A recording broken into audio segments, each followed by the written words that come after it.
Централен вестник на К1 телевизија. Добро вечер. Со настаните почнуваме веднаш по најавите. Останете со нас.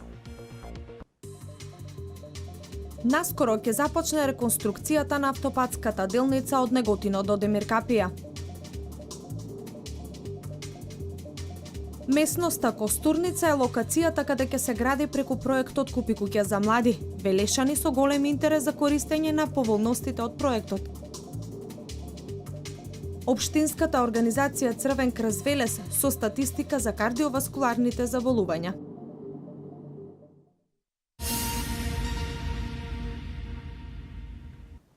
Автопатската делница од Неготино до Демиркапија ќе се реконструира. 8 милиони евра е обезбедено од буџетот на Република Македонија, кои ќе бидат потрошени за реконструкција на 9 километри.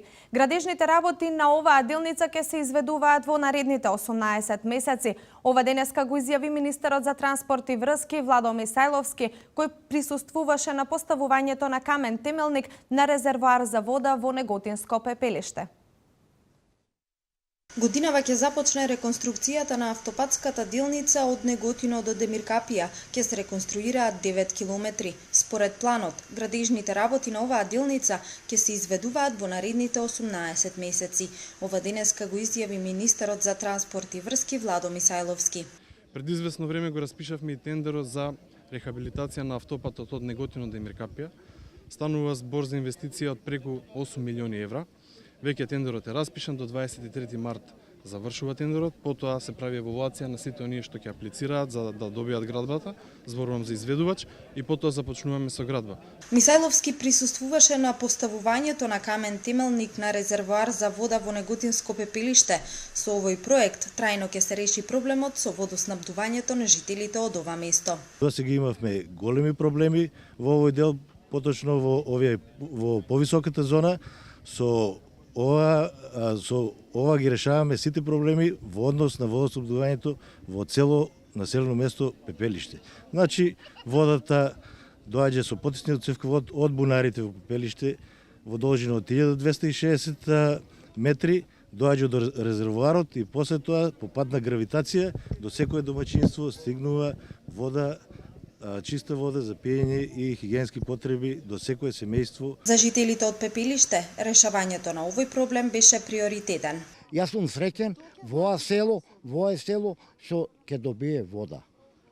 И среќен сум нашето село Пепелиште со помош на владата, на градоначалникот, мислам, и директорот на Наташа. Значи, едноставно немам повеќе зборови, благодарност до сите.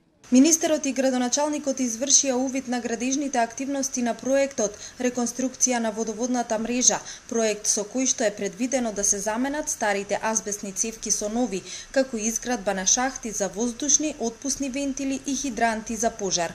Овој проект треба да заврши до крајот на месец јуни.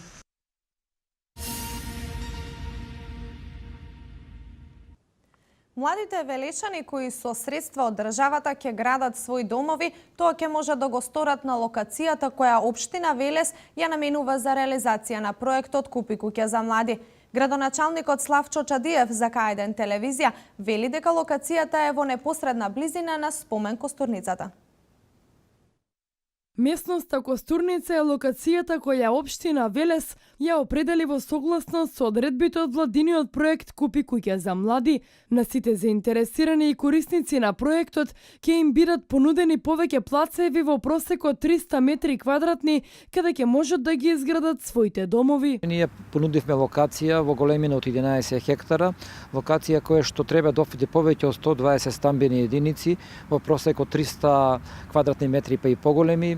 Плацови кои што ќе имаат типски куќи, типските куќи ќе бидат проектите за нив изработени од страна на Министерството за транспорт и врски. Според градоначалникот Чадиев, кај младите лица за кои наменет овој проект, во Велес има задоволителен интерес. Знаете дека е отворена и во склоп на општината и канцеларија, односно Министерството за финансии, каде што нашите сограѓани имаат прилика да се запознаат со условите, начинот и се она што ги интересира околу тој иден проект кој што ќе се работи во општина Велес.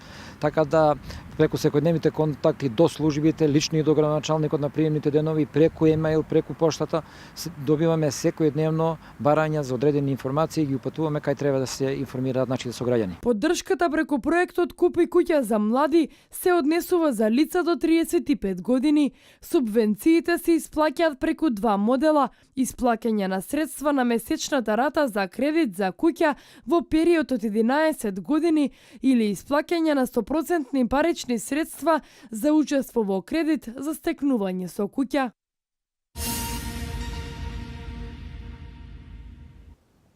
Општина Грацко потпиша договор со министерот за финансии Зоран Ставревски, со кој Грацко доби грант од ИПА пристапната помош за подобрување и развој на руралните средини. Градоначалникот на општина Грацко, Жанета Чаушевска, на својот Facebook профил објави дека општината и министерот за финансии Зоран Ставревски потпишаа договор со кој општина Грацко доби грант од ИПА пристапната помош намените за подобрување и развој на руралните средини. Проектот е финансиран од Светската банка, а имплементиран од МС и по единицата на Министерството за финансии во вредност од 260.000 евра. Проектот вклучува асфалтирање на улици во Грацко, улица во село Виничани, како и уредување на централното подрачје во село Виничани, реконструкција на локален пат од селото Кочилари и замена на живините со натриумови светилки.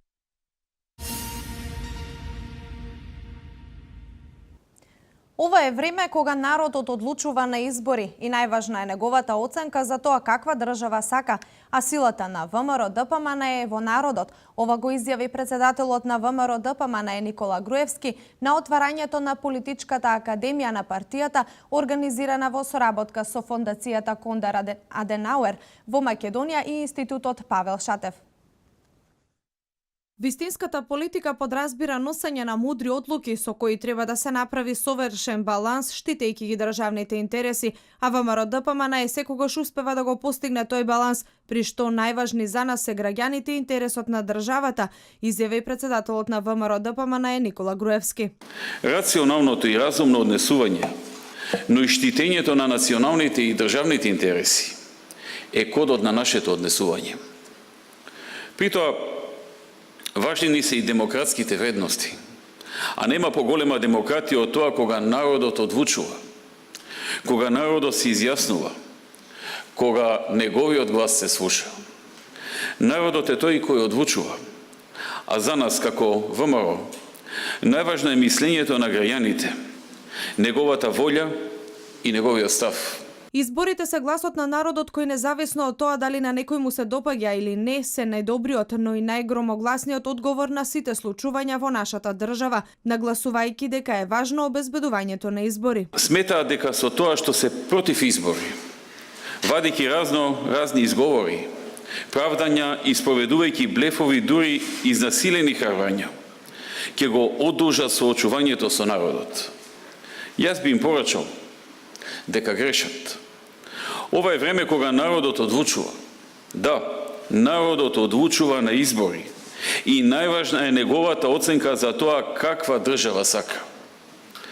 Вие таа порака ќе ја добиете и таа порака ќе биде повеќе од јасна. Оваа држава припаѓа на граѓаните. Одамна помина времето кога народот беше во втор план. Нашите цели подразбираат големи чекори и многу напорна работа. Тоа всушност го бара нашата држава која влече рецидиви од минатото, но и голем број актуелни проблеми од непромислените политики на нашите опоненти, рече Груевски и порача дека предстои период на многу напорна работа во кој треба државата да излезе од политичката криза.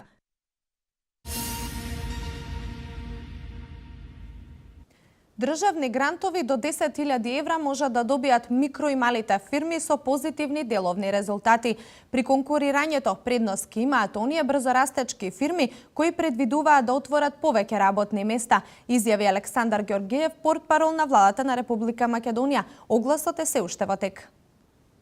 Многу е значајно дека одлуките за тоа кои субјекти ќе ги добијат овие неповратни средства во висина до 10.000 евра за набавка на опрема и материјали ќе ги носат представници на бизнис заедницата преку соодветна комисија, при што покрај планот за раст на самата компанија особено ќе биде вреднувано колку работни места се предвидени да бидат отворени со оваа нова подршка. Огласот трае до 12 март оваа година и сите микро и мали субјекти се повеќе од добре дојдени да аплицираат и да ги искористат можностите кои што им стојат на располагање.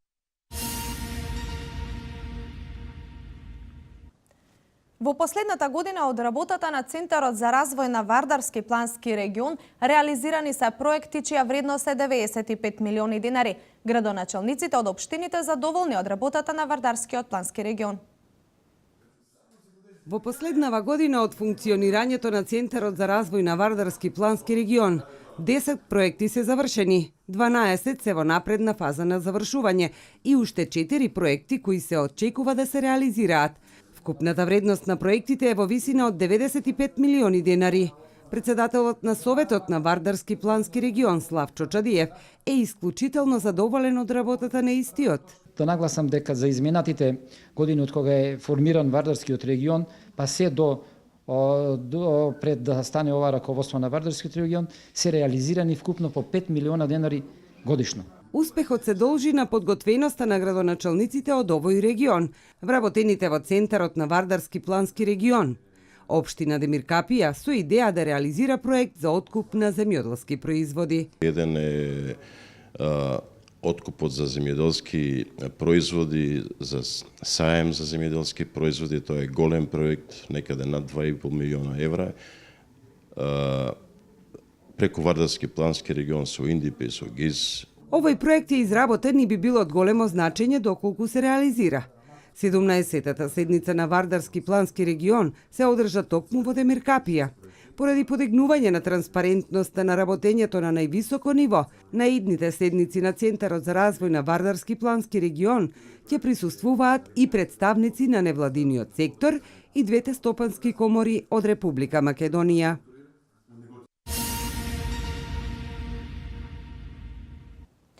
Со новиот закон, пожарникарите се дефинираат како овластени службени лица од областа на безбедноста. Според класификацијата на функциите, пожарникарството припаѓа на функцијата јавен ред и безбедност. За командирот на територијалната противпожарна единица Велес, ова значи олеснување во работата на луѓето кои што се грижат за нашата безбедност. Исправена е неправдата кон пожарникарите. Тие повеќе не се техничко-административно лице, туку се овластени службени лица од областа на безбедноста. Пратениците неодамна ги усвоја измените за законот и дополнување на законот за пожарникарство. Она што е новина е и добивањето на лиценци. Имаме легитимации каде кога ќе действуваме на интервенција, со тие легитимации можеме да поефикасно да координираме при интервенцијата, односно со покажувањето на самата легитимација. Пред тоа имавме случај кај што требаше луѓето од МВР да дојдат за да може да влеземе у станот, пошто не бевме овластени. Сега со тие овластенувања побрзо, поефикасно интервенирање на самата ситуација кога ќе има настанат пожар. Поради тешките услови за работа, тежината, опасноста и штетноста по здравјето, стажот и осигурувањето ќе се смета со зголемено траење, односно за секој 12 месеци ефективна работа, ќе се сметаат како 15 месеци стаж на осигурување. Тежината на нашата работа, односно на професионалците, е специфична, односно сме загрозени при интервенција. Затоа тие бенефиции ги даваат, преди тоа што сите луѓе кога излегуваат од непогоди, елементарни непогоди, ние мораме да влеземе и да извршиме спасување на граѓаните и затоа е таа бенефиција. Новото законско решение го акцентира значењето на склучување на договор за учество во распределба на средствата за финансирање на противпожарната единица, која го покрива подрачјето на општината. Територијалната противпожарна единица од Велес действува на територијата на општините Велес, Чашка и Градско. Годинава 5 пожарникари заминуваат во пензија, што значи автоматско подмладување на службата која се грижи за нашата безбедност.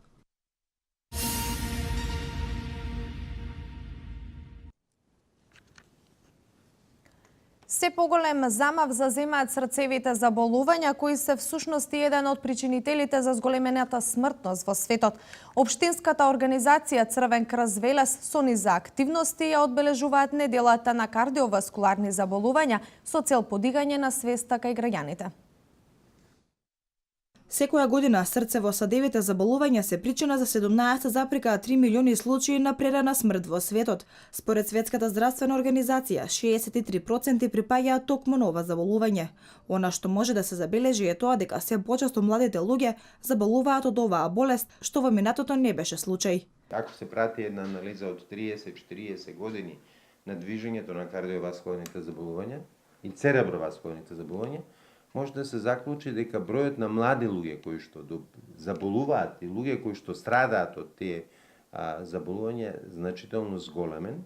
Границата е померена према млади. Значи сега имате случаи каде е во статистика дека 0,6% на пример од кардиоваскуларните заболувања се однесуваат и на луѓе измеѓу 20 и 39 години. Оваа недела Црвениот крст ја одбележува неделата на кардиоваскуларни заболувања, а за таа цел организира активности за подигнување на свеста кај населението за здрав начин на живот и превенција од ризик факторите кои доведуваат до кардиоваскуларни заболувања и последици од нив. Сето тоа па е поврзано со амбиентот, во животот, начинот на живење, стресните ситуации, брзата храна, економските, социјалните проблеми кои што се јават, кои што стануваат се поизразени и секако дека влијаат врз појава на овие заболувања.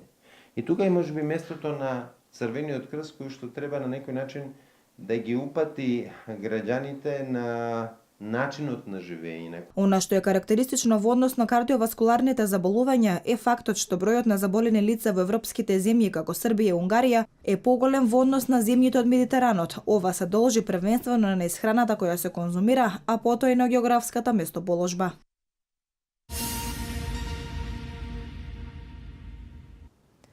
Финансиска помош е потребна за лекување на малиот Игор Станчевски од Богомила. Неговото семејство бара помош од сите совесни и хумани граѓани да им помогнат во најтешката животна битка. Колешката Емилија Ничовска ги има деталите. Игор Станчевски е 10-месечно бебе од село Богомила на кое му е дијагностицирана церебрална парализа со потешка телесна инвалидност и фонтанела 4 сантиметри отворена. Семејството на малиот Игор бара помош од сите совесни и хумани граѓани да им помогнат во најтешката животна битка. Клубот на младиот Велешкиот Црвен крст се приклучува во собирањето парични средства за да се покријат потребните трошоци за лекување. Во период до 1 март ќе бидеме активно вклучени на терен в Клубот на млади на Црвен крст и ќе се спроведат собирни акции и ќе биде поставен штанд на фреквентно место во градот, каде што очекувам и апелирам до сите граѓани да помогнат. А исто така има отворени и трансакцијски сметки и броеви на кои што можат и исто така се јават и да донираат. 10-месечниот Игор со своето семејство на 1 март заминува на медицински преглед во Софија, Бугарија. Дијагнозата ќе определи и висината на потребни средства за негово лекување. Неговите најблиски заедно со Црвениот крст апелираат за помош за Игор да има безгрижно и среќно детство.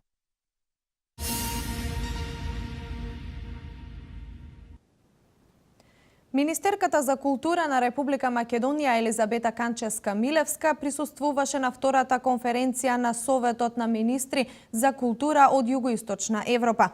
Барањето на лозарите исполнето, предаденото грозје ќе се исплаќа за 3 месеци, вести од Македонија. Во рамки на работната посета на Република Турција, Министерката за култура на Република Македонија Елизабета Канчевска-Милевска имаше своје обраќање на втората конференција на Советот на министри за култура од Југоисточна Европа. Истиот се одржува на тема за јакнување на културата за одржлив развој. Како што соопштуваат од Министерството во своето обраќање, Канчевска-Милевска потсети дека Македонија во 2014 година ја имаше честа да биде домаќин на првиот состанок на министрите за култура од Југоисточна Европа. Воедно нагласи дека на овој состанок беа донесени 2 важни документи со кои Македонија даде голем придонес во унапредувањето на заедничката платформа, финансирањето и менаџментот на проектите од областа на културата и културното наследство. Во рамки на посетата на Република Турција, Канчевска-Милевска уствари средба и со турскиот министер за култура и туризам.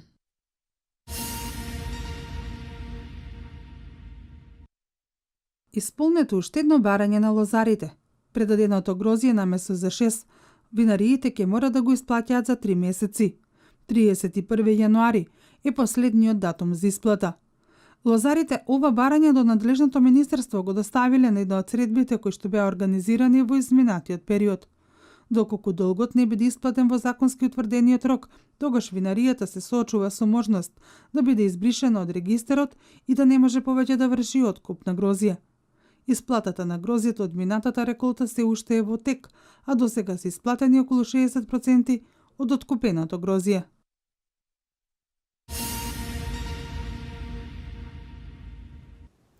Невреме го зафати САД во повеќе бури и торнада, најмалку 6 лица загинаа, околу 10 се повредени. Поради снежни врнежи откажани се летовите од аеродромот во Чикаго. Вирусот Зика представува огромен предизвик, предупредува Светската здравствена организација. Вести од светот. Најмалку 6 лица загинаа, околу 10 се повредени во повеќе бури и торнада што вчера погодија неколку држави долж источното атлантско крајбрежје на САД, како и јужните држави Луизијана, Мисисипи и Флорида. Спасувачките екипи се уште не можат да дадат оценка на штетите. Оштетени или целосно разурнати се стотици домови. Десетици илјади жители останале без електрична енергија. Метеоролозите прогнозираат дека и покрај ослабнувањето на бурите синоќа опасноста се уште не е помината. Ризик има за територии на кои живеат вкупно 88 милиони лица. Во средниот запад пак силните ветрови беа проследени со моќни силни врнежи. Десетици летови од аеродромот во Чикаго се откажани, а училиштата во неколку држави од тој регион на САД се затворени.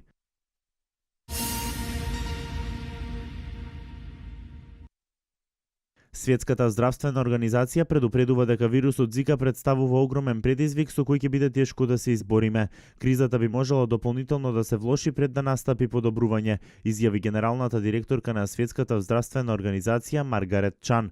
Чан додаде дека дел од предизвиците за борбата против вирусот представува фактот што Зика е толку мистериозен, што не е докажан во целост ниту причинителот. Бразил е земја со најголем број заразени со тој вирус, односно 1,5 милиони, а голем и порастот на бројот на случаи на бебиња родени со микроцефалија, а Рио де Жанеиро во август ќе биде домаќин на Олимписките игри.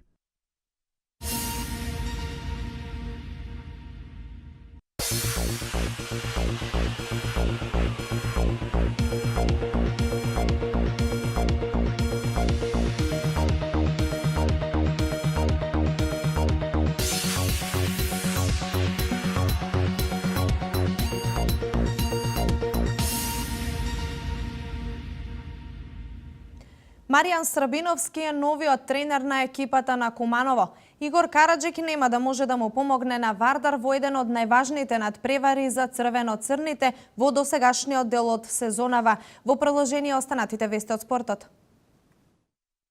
Маријан Србиновски, поранешниот македонски селектор, именуван за нов тренер на екипата на Куманово. По разочарувачката елиминација од полуфиналето од Купот на Македонија од Карпош Соколи, вице-шампионот се реши да направи промена на тренерската позиција која досега ја предводеше Страшо Тодоровик. Екс-репрезентативецот Србиновски во својата досегашна кариера ги има предводено составите на Торус, Кожув и Работнички.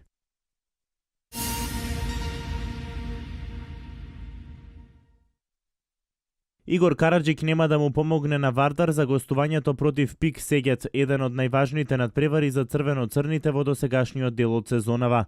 Караџик се повреди во завршницата на Европското првенство во Полска и оттогаш 20 дена воопшто не беше во тренажен процес. Како што информираат вардарци, Хрватот е веќе вратен во Скопје и полека се рехабилитира. Меѓутоа лекарскиот тим процени дека не е мудро сега да се ризикува, туку подобро е тој целосно да се врати во тренажен ритам и да биде максимално подготвен за игра. Вардар моментално се наоѓа на петото место на табелата и евентуален пораз во Унгарија од Пик Сегет би значил губење на шансите за напредок, бидејќи до крајот на групната фаза ќе остане само уште еден меч на домашен терен против Монпелје, кој би немал поголема резултатска важност.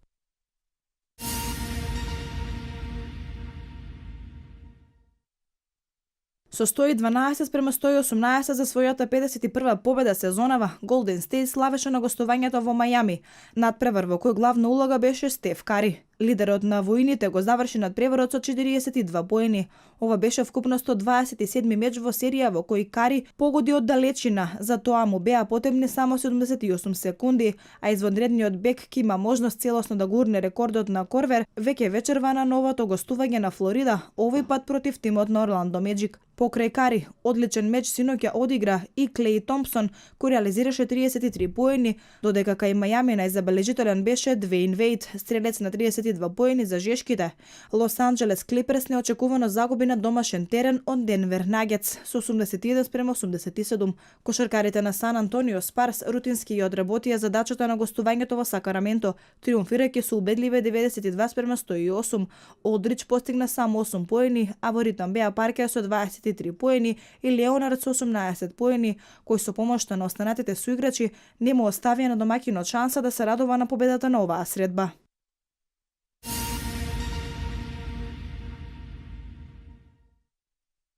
Челниците на Формула 1 тимовите едногласно го изгласаа новиот систем на квалификации, кој ако биде потврден на следниот состанок на работните групи, ќе стапи на сила во престојната сезона.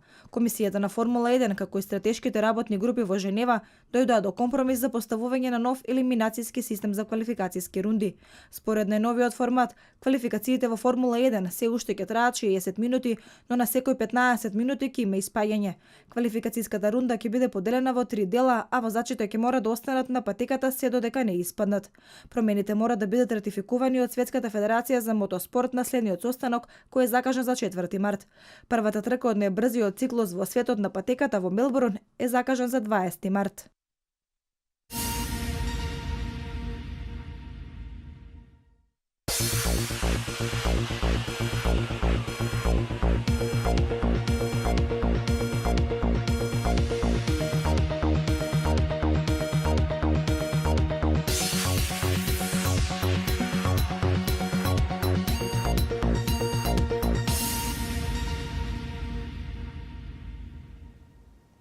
Денеска имавме претежно сончево време со дневни максимални температури до 17 степен. Какво време не очекува во текот на утрешниот ден во Вардарскиот регион во продолжение?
Овде завршуваме со централното издание на Дневникот на К1 телевизија. Јас сум Катерина Нацева, а вие и понатаму останете со програмата на К1 телевизија. Пријатно!